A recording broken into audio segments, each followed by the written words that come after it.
In this section, we're going to introduce you to quadratic functions and discuss the different forms of the function and how to graph them, etc. So we're going to first start off with forms of a quadratic function. Just like a linear function has different forms, we have point-slope form or we have y-intercept form.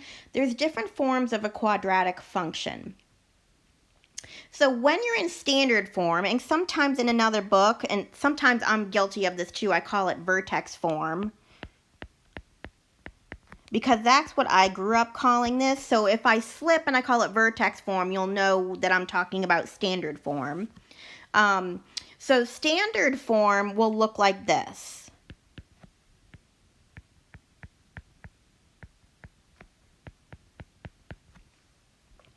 And depending on what form of the equation you're looking at, you're going to get certain information about the quadratic equation or about the graph of the quadratic just by looking at the equation.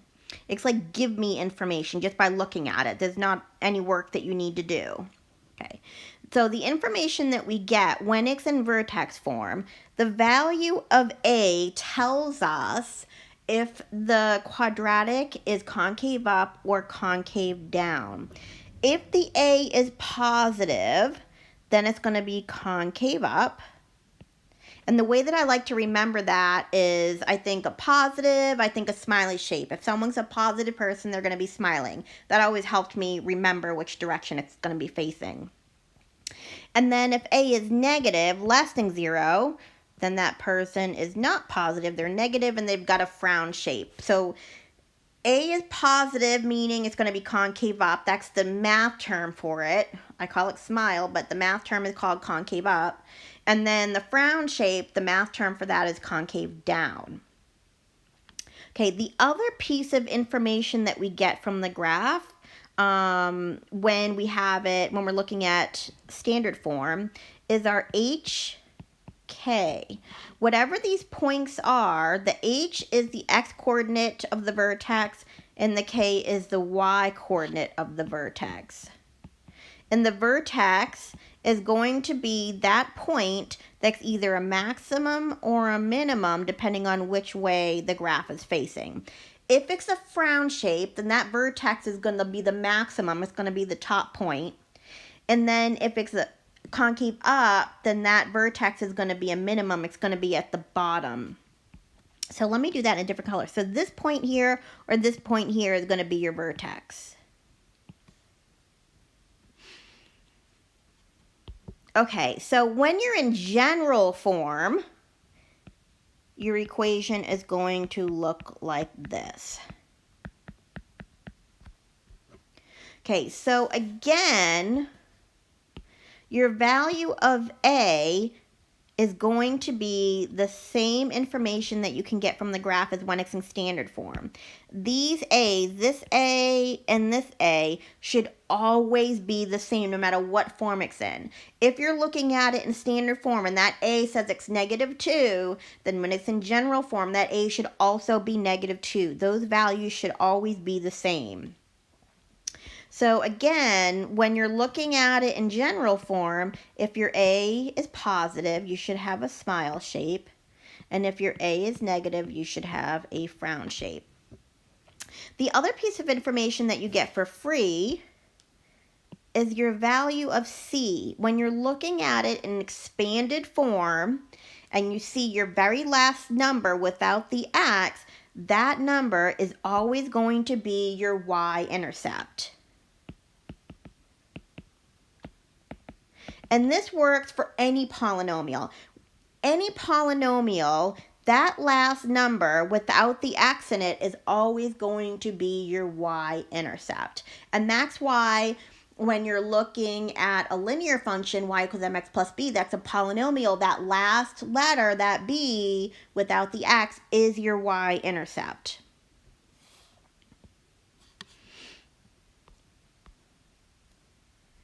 Okay, now let's look at the different ways that you could have the graph of a quadratic function. There's different possibilities, and depending on how the graph crosses the x-axis. If it does cross the x-axis, we're going to have different kinds of solutions to the equation in different x-intercepts. So if we have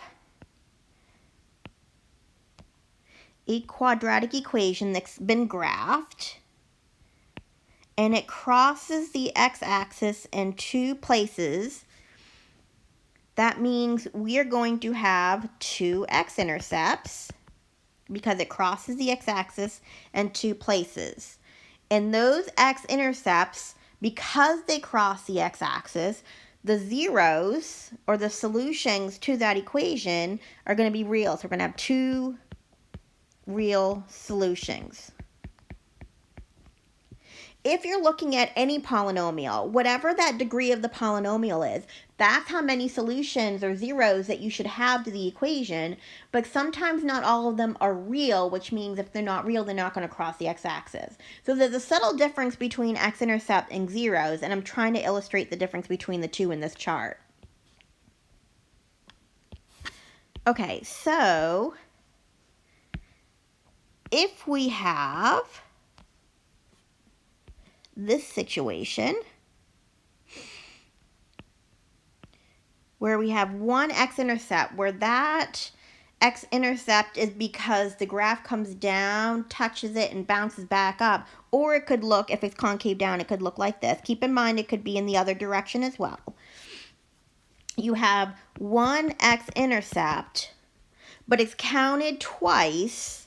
This is going to be the situation where you have one real solution that's counted twice. And we're going to get into that later on in the chapter. I'll put in here, this is called multiplicity. And we'll get into that a little bit later, but just keep that in the back of your head for now. Okay, the next situation that you could have is that the graph doesn't touch the x-axis at all. So, for example, it looks like this, or if it looks like this. Then we have no x-intercepts, and we have two complex solutions. So they're going to be imaginary. They're not going to be real solutions.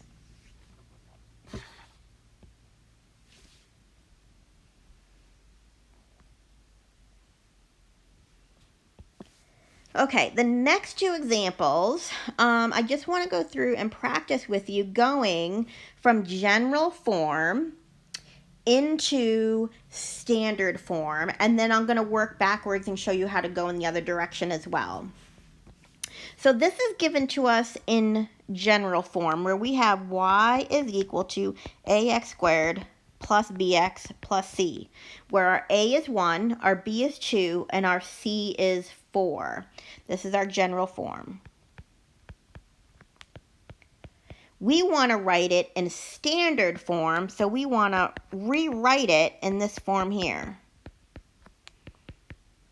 where we can see what our vertex is, and we have our a out in front. So what we're going to do to identify what the vertex is, our h and k, there's a formula. So h is going to be minus b over 2a when it's in general form. This is our formula for finding the value of h. That is the x-coordinate of our vertex. So I'm going to look at b. b is 2, right? So we have a, b, and c. Our value of b is 2. And our value of a is 1. So I have negative 2 over 2, which is negative 1. So our x-coordinate of the vertex is negative 1. Then what I have to do to find my value of k, because remember, we're looking for negative 1, and then whatever this value is here that corresponds to negative 1. And whenever we're trying to find the corresponding value of y with the particular value of x, we just plug it into the equation to see what we get. So I'm going to take negative 1 And I'm going to plug it in to our general form. So I get -1 squared plus 2 times -1 plus 4. This is going to give me my value of k. So I have -1 squared. That's going to be +1. Then I have a -2 and a +4. That's going to give me a +3. That's going to be my value of k. So my hk is -1, 3. That's my hk. I know what my value of a is. Remember, we said no matter what form you're in, whether it's general or standard, this value of a that's in front should be the same. So my value of a should also be 1. So I have the two pieces of information I need in order to now put it in standard form. I have my a, which is 1. I have my h, which is -1. So I have x minus a -1. So that becomes a +1 for a double negative. Then I square it, and then I have my plus k. So here is my standard form.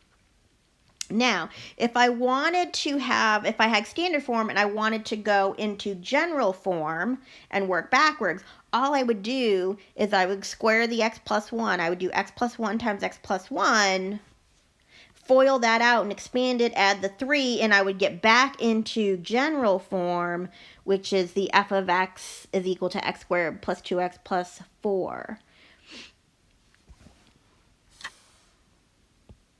Okay, last example, we're going to practice putting this in standard form again.